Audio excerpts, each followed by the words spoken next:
SEAL commander called her a trainee. Her tattoo made every admiral in the room stand up. An original screenplay, prologue, int. A house in Virginia Beach, night, 2009. A modest living room. Framed photos on the wall. A young girl, Maya, age 12, sits at the kitchen table doing homework. She is meticulous, careful. She erases a mistake and redraws it perfectly. Her father, Daniel Cross, sits across from her in civilian clothes. He is a big man, made small by the act of sitting with his daughter. He watches her work with the quiet attention of a man who notices everything. Daniel, you erased that 3 times. Maya, it wasn't right. Daniel, it was close enough. Maya, close enough isn't right. Daniel smiles. A rare thing, not because he is unhappy, but because he is economical with his expressions, as if he has counted how many he has left and chosen to spend them carefully. Daniel, you sound like your grandfather. Maya, good. He reaches across the table and puts his large hand over hers for a moment. Daniel, I'm leaving again Thursday. Maya looks up. She has heard these words many times.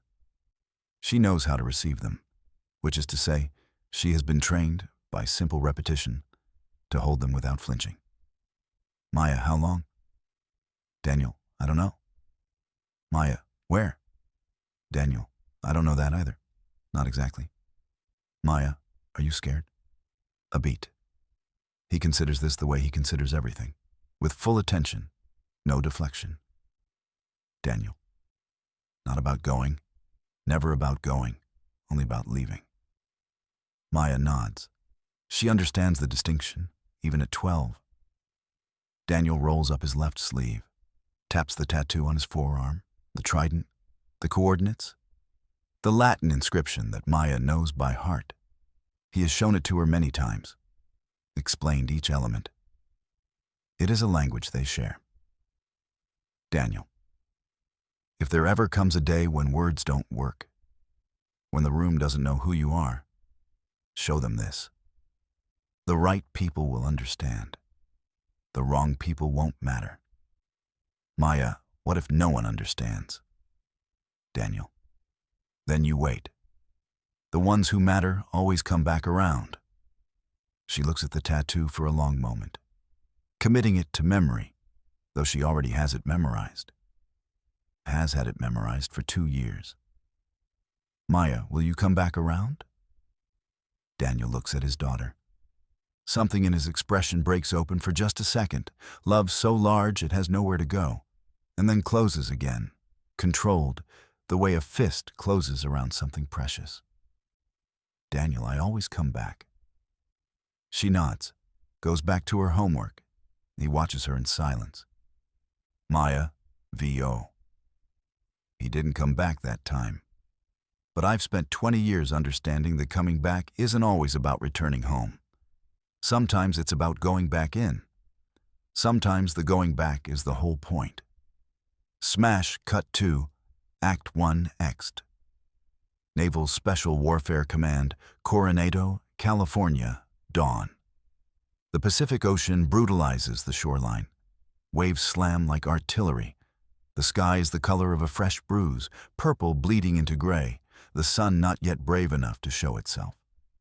A line of trainees sprints across the wet sand. They are broken into ragged clusters, men mostly, arms pumping, faces masks of pain and determination. They wear plain brown shirts. No rank, no identity. Just numbers stenciled in black across their chests. One figure runs differently from the rest, smaller by a few inches, stride measured and efficient. She doesn't labor. She flows. This is Maya Cross, 29. Her face is unreadable. Her eyes are fixed on the horizon. On her left forearm, barely visible beneath the sleeve of her brown training shirt, is the edge of a tattoo. Complex, old, deliberate. She pulls the sleeve down. Maya, V.O. They say the hardest part of Bud S isn't the cold water. It isn't the sleep deprivation. It isn't the log carries or the surf torture or hell week. The hardest part is being seen and still choosing to stay invisible. You carry the weight of what you know yourself to be, and you let everyone around you think they know better. That restraint, holding your truth in check until the right moment, that is its own kind of warfare. XT. Coronado Beach, training grinder, continuous commander Wade Briggs, 47, stands at the edge of the grinder with a clipboard. He is every inch the warrior, jaw like a cliff face, eyes that have seen real darkness and didn't look away. He watches the trainees with the practiced indifference of a man who has broken hundreds. His gaze catches on Maya. He steps forward. Briggs cross. You were late to muster this morning. Maya doesn't slow. She completes the final 50 meters of the run and stops precisely at the line, breathing controlled. Maya. I was at the line at 04:58, sir. Briggs' muster is 04:58. Maya. Yes, sir. Briggs steps closer. The other trainees slow, watching. Briggs, you got something to say, trainee? Maya. No, sir. Briggs. Because you look like you've got something to say. You think you're different from the others? Maya. No, sir. Briggs looks her up and down. There's no cruelty in his face, just pressure. The deliberate, institutional pressure of a man testing whether something will crack. Briggs, you shouldn't be here. None of you should be here yet, but especially you. You understand what I mean by that? The trainees exchange glances. Maya holds Briggs's eye. Yeah, I believe so, sir. Briggs, then prove me wrong, or don't. I've got 17 years of evidence on my side. He walks away. Some trainees snicker. Maya does not react. Int trainee barracks, night. The barracks are Spartan. 12 bunks. The smell of salt and sweat embedded in every surface. Most trainees sleep immediately, the trained collapse of exhausted bodies. Maya sits on the edge of her bunk in the dim light. She rolls up her sleeve slowly. The tattoo is revealed now in full. It is extraordinary. A trident, the symbol of the Navy SEALs, but interwoven with something older. A laurel wreath, a set of coordinates, a small, precise rendering of a mountain range. And beneath it all, in Latin so small it requires close reading, Veritas nunquam perit. Truth never dies. She traces the outline with one finger. A ritual, a memory. Maya, V.O. My father earned his trident in 1987. He wore it for 22 years, when he died in a non-official capacity in a country whose name I'm still not allowed to say. They gave my mother a folded flag and a handshake. They didn't mention his name in any ceremony. There was no official record of the mission. He was, for all bureaucratic purposes, on leave when he died. That's how it works. The ones who go deepest into the dark, the world pretends they were never there. It falls to the ones who love them to remember accurately. I remember accurately. Int Naval Special Warfare Command, briefing room. 3 weeks later, day a different atmosphere. Dress uniforms. The room is populated by a mix of active operators, intelligence personnel, and senior staff. Maps on the walls. The low hum of classified technology. Maya enters in her training uniform, still visibly a trainee, brown shirt, no insignia. She has been called in by administrative summons. She carries a manila envelope.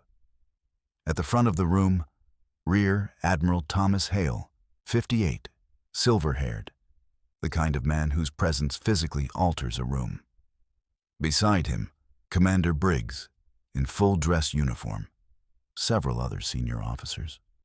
Briggs sees Maya and his face tightens. He steps toward her immediately. Briggs, trainee cross, what are you doing in this briefing room? Maya, I was summoned, sir. Administrative review. Briggs, this is a classified operational debrief. Get out. Maya holds up the summons. Briggs glances at it. Briggs, whoever sent this made an error. Leave. A beat of silence. Then, from across the room, Admiral Hale, Commander. Hale has turned. He is looking at Maya. His expression is careful, controlled. But there is something beneath it, recognition or the edge of it. Admiral Hale. Who authorized the summons? Briggs. That's what I'm trying to determine, sir. This is a trainee. She has no business, Admiral Hale. I'm asking who authorized the summons. A junior officer steps forward with a tablet. Junior officer. It came through Central Intelligence Liaison, Admiral. Code Echo 7. Hale's jaw tightens almost imperceptibly. He looks at Maya again, more carefully this time. Admiral Hale, Trainee. Your name? Maya Cross, sir. Maya Cross. A pause. Hale steps closer, slowly, as if approach requires care. Admiral Hale Cross. Your father's name? Maya Daniel Cross, sir. Master Chief Petty Officer. DEVGRU. He died in service in 2009. The temperature in the room changes. Officers exchange glances. Briggs is very still. Act 2. INT Naval Special Warfare Command. Briefing room, continuous. Briggs, Admiral. I don't see the relevance. Admiral Hale, Commander Briggs. Step back, please. It is not a request. Briggs steps back. Hale is now standing 2 feet from Maya. He is studying her face the way you study a document you thought was destroyed, Admiral Hale. Show me your forearm. A beat. The room is so quiet you could hear a pin fall from a destroyer. Maya rolls up her left sleeve. The tattoo catches the fluorescent light. Clean lines. Deliberate artistry.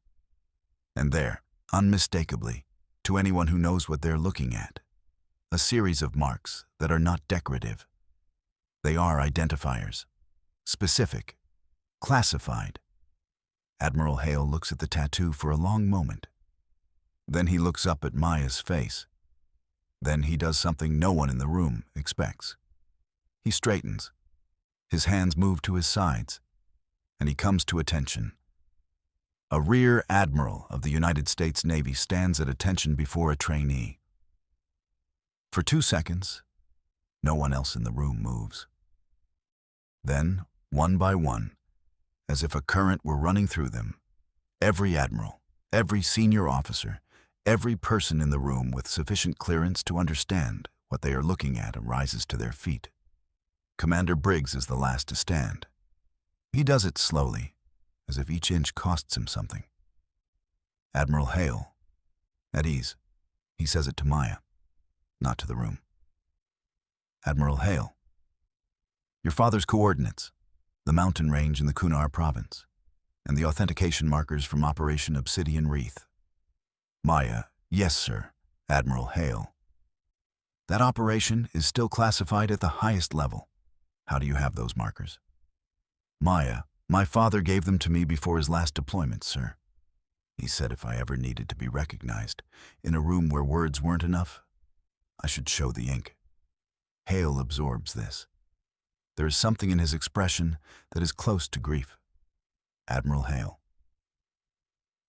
Daniel Cross saved the lives of 11 men on that mountain, including mine. The room exhales. A collective, involuntary breath. Admiral Hale. I was a lieutenant commander. I was pinned under debris. He came back for me twice. The second time he came back, that was the last anyone saw him go in. A long silence. Admiral Hale. We were never able to officially acknowledge what happened on that mountain. The politics of the situation, the country, the timing. It required silence. That silence has been one of the things I've carried every day since. Maya nods once. There are no tears. She is her father's daughter. Maya, he understood that, sir. He made peace with it. He asked me to make peace with it, too. Admiral Hale. And have you?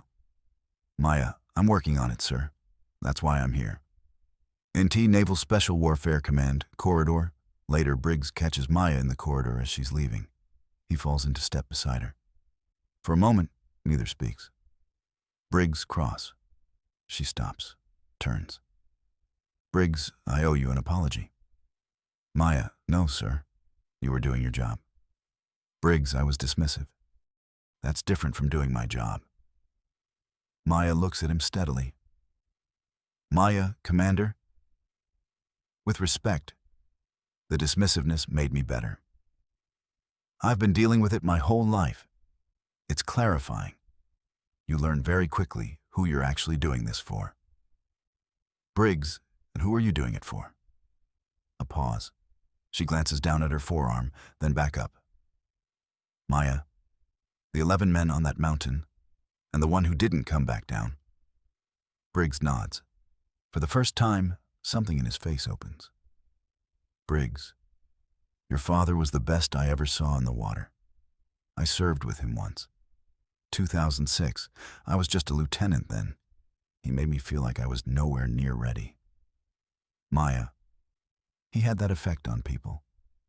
Briggs, yeah. Beat. Briggs, you run like him. Same efficiency. I noticed it on day one and I couldn't place it. Maya, he taught me everything. Briggs, he taught you well. Act 3, into Admiral Hale's office. Naval Special Warfare Command. Day of private meeting. Hale behind his desk. Maya in a chair across from him. 2 cups of coffee between them, untouched. Admiral Hale. I've reviewed your file, all of it. The parts accessible through standard channels and the parts that required a separate clearance. I want you to know I read every page. Maya. Then you know I've been preparing for this for a long time, sir. Admiral Hale. 12 years of martial arts training. Languages, Pashto, Dari, Arabic, Russian. 2 years at the farm. A posting in East Africa undercover. And then you walked into Budes as a trainee, starting from 0. Maya, not 0, sir. But I wanted to earn the trident the same way he did. No shortcuts, no special handling. I wanted it to be real. Admiral Hale. Why now? Maya thinks about this. Genuinely. Maya, there's a mission profile on your desk, sir.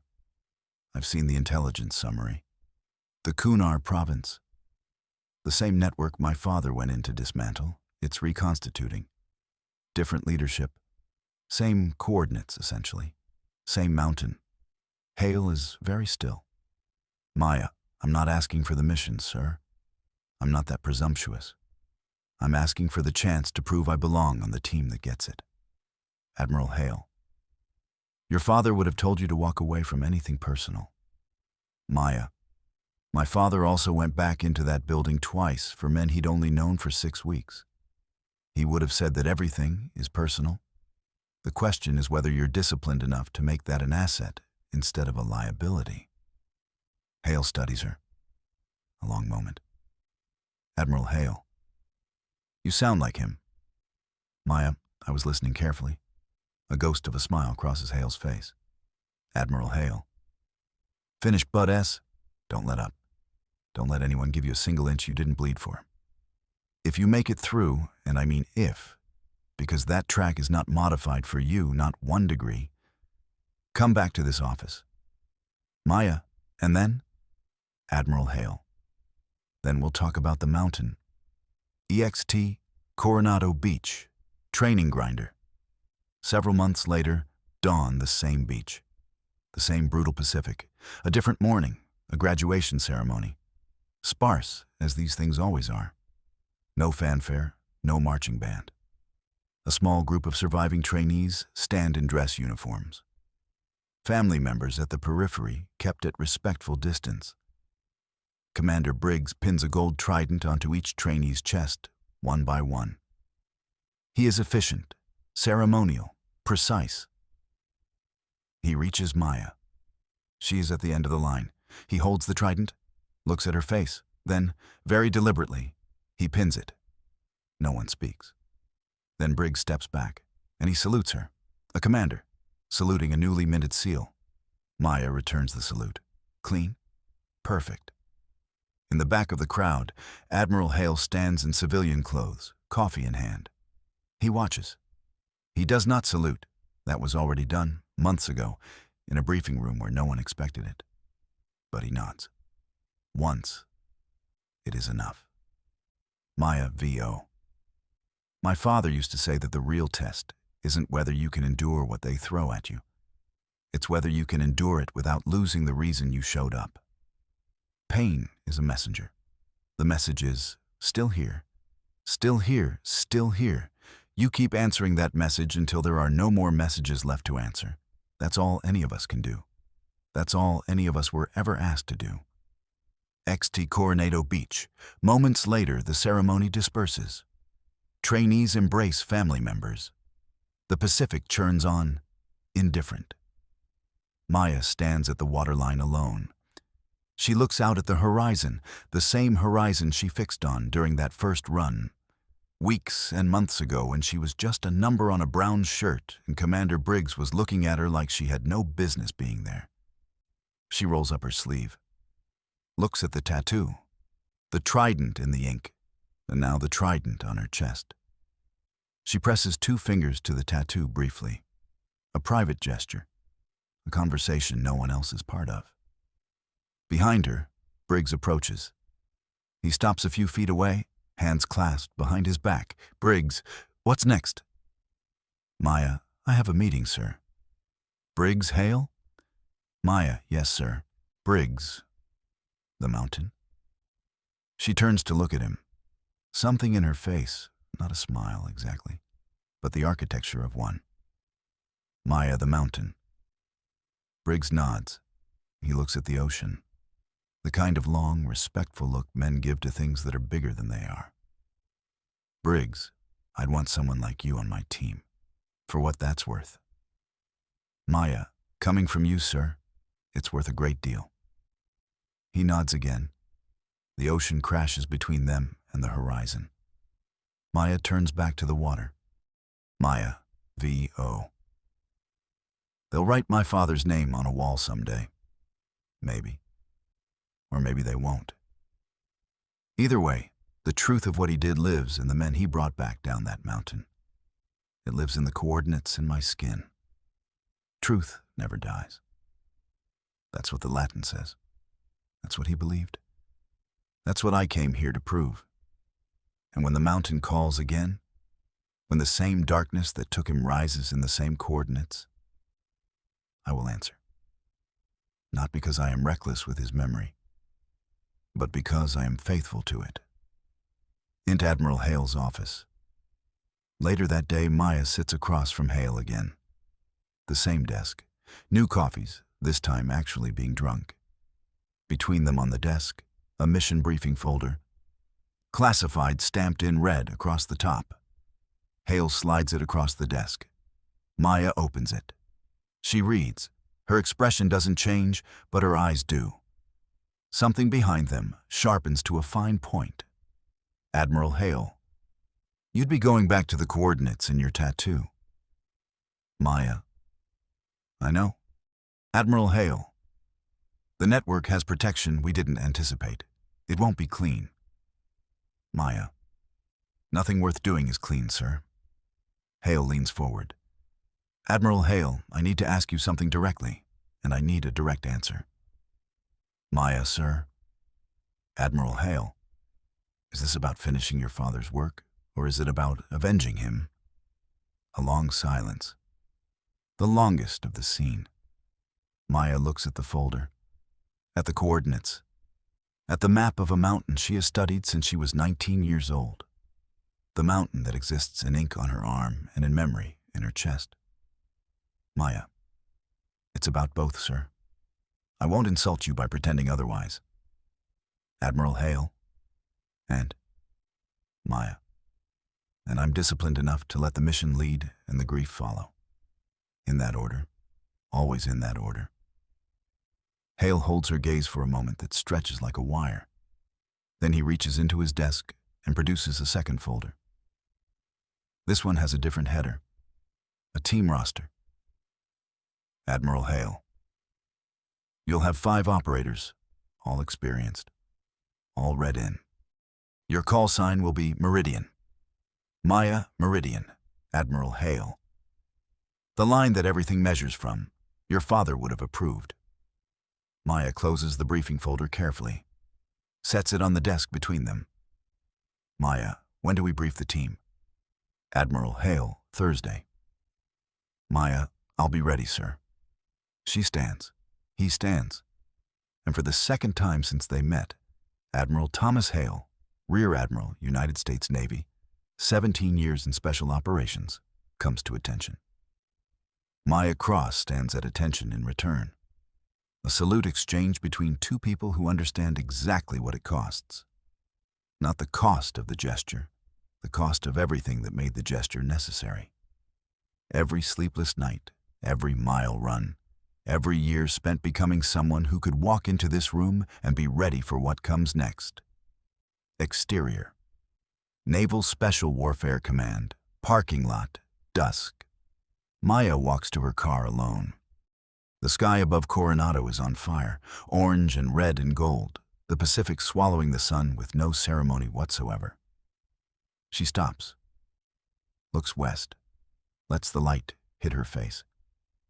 She rolls up her sleeve one last time, traces the tattoo with 2 fingers. The trident, the laurel, the coordinates, the mountain, the Latin. Lets the sleeve fall. Maya V.O. He went back twice. I used to think that was about duty, about the mission, about the men, and it was all of those things. But I think it was also simpler than that. I think he went back because going back was the only thing that felt true.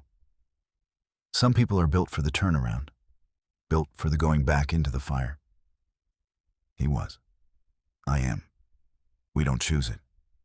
It chooses us. And all we can do, all we can ever do, is be ready when it calls our name. Thursday's coming. The mountain is waiting, and I am my father's daughter. I know how to go back in. She gets in the car, starts the engine, drives toward the dying light, fade to black. Title card. Operation Obsidian Wreath remains classified at the highest level. Master Chief Daniel Cross is not listed among official casualties. He went back twice. The end.